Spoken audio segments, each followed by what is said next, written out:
नमस्कार दोस्तों। इसके पहले हमने चैप्टर नंबर 1 वास्तविक संख्याएं, इसका जो बेस था वो हमने आपको बताया है।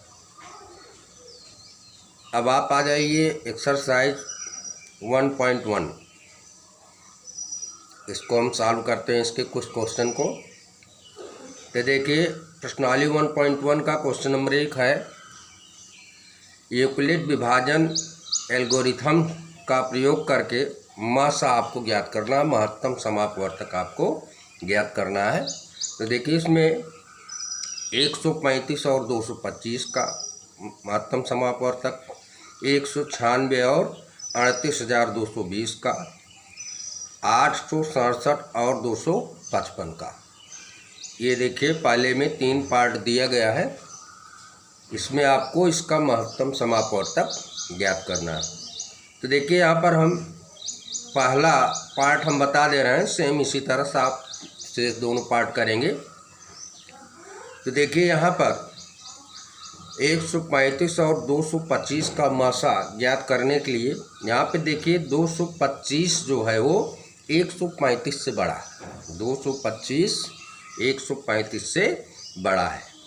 अब हम 225 में 135 का भाग देते हैं, एक बार जाएगा, इस तरह से शेषफल आ जाएगा 90।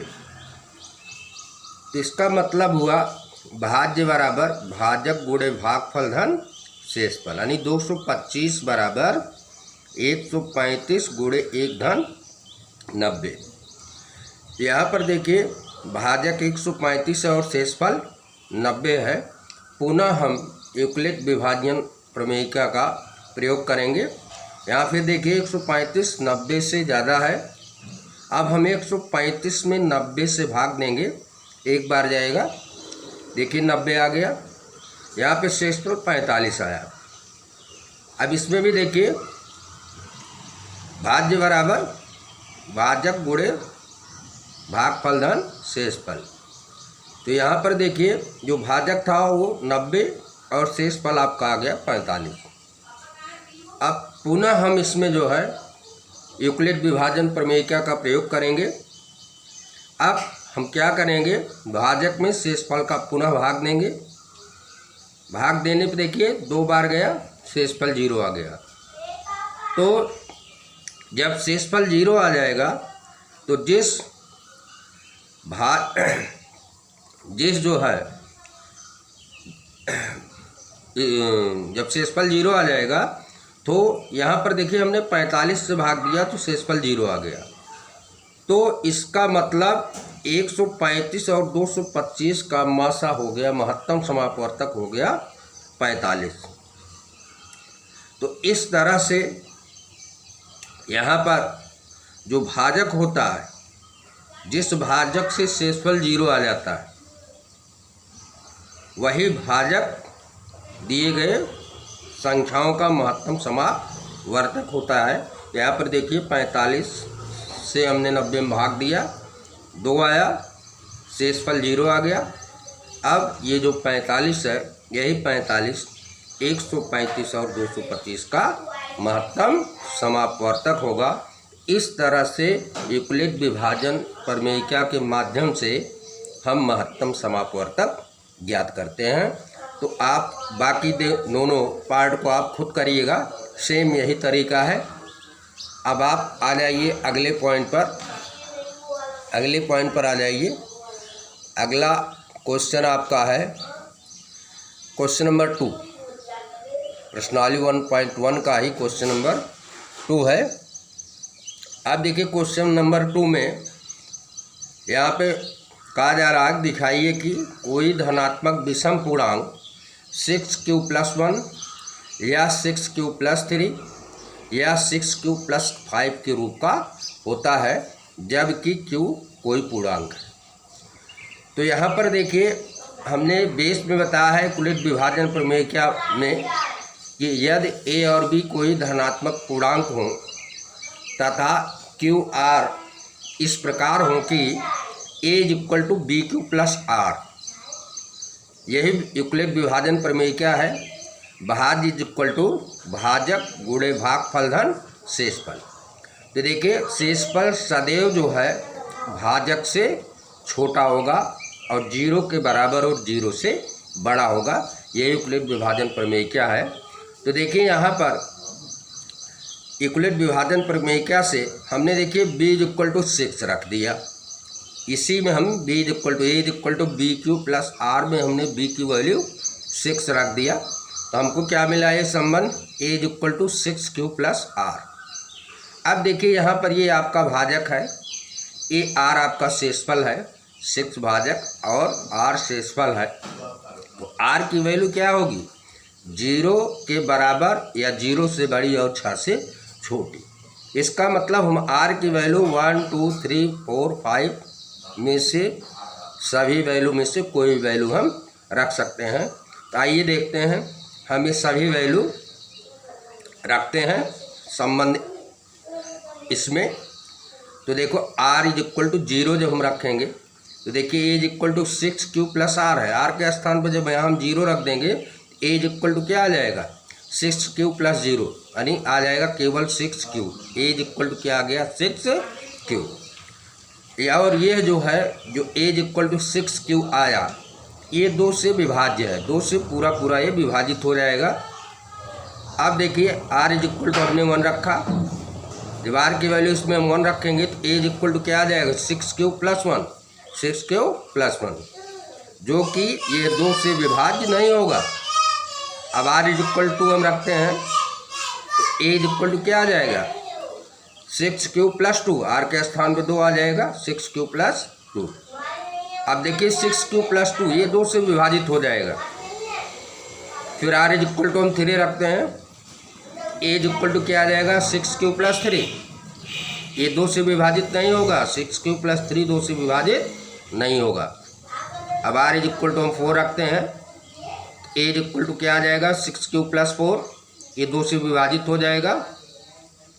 फिर r = 5 हम रखते हैं, a = आ जाएगा 6³ प्लस 5, ये 2 से विभाजित नहीं होगा। तो इस तरह से हम इन संबंधों में देखते हैं 6³ प्लस 2 6³ प्लस 4 ये सम संख्याएं हैं और 6³ प्लस 1 6³ प्लस 3 6³ प्लस 5 ये क्या है ये विषम संख्याएं हैं। इस प्रकार से हम ये कह सकते हैं कि विषम पूर्णांक धनात्मक विषम पूर्णांक 6³ प्लस 1 या 6³ प्लस 3 या 6³ प्लस 5 के रूप का होता है। तो इस तरह से हम यूक्लिड विभाजन प्रमेय से यह सिद्ध कर देते हैं कि धनात्मक विषम पूर्णांक 6³ प्लस 1 6³ प्लस 3 या 6³ प्लस 5 के रूप का होता है। अब आप अगले पॉइंट पर आ जाइए। अगला पॉइंट, अब इसी एक्सरसाइज का क्वेश्चन नंबर 4 देखिए।